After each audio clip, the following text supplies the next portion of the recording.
Young girls and young ladies white டிஸ்சார்ஜுன்னு சொல்லிட்டு complaint பண்ணுறாங்க. அதுக்கு வந்து ஏற்கனவே நான் இதை பற்றி சொல்லியிருக்கேன், திருப்பியும் ஒரு ட்ரிப்பு எக்ஸ்பிளைன் பண்ணுறேன்.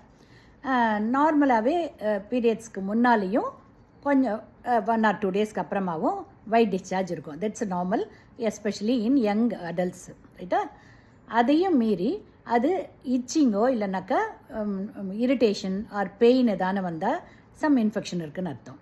இல்லை foul smelling, yellow colour or green கலரில் இருந்தாலோ, இல்லை பிளட் டிண்டடாக இருந்தால், இந்த மாதிரி எதான இருந்ததுனால இம்மிடியேட்டாக டாக்டர் போய் கன்சல்ட் பண்ணிவிடுங்க.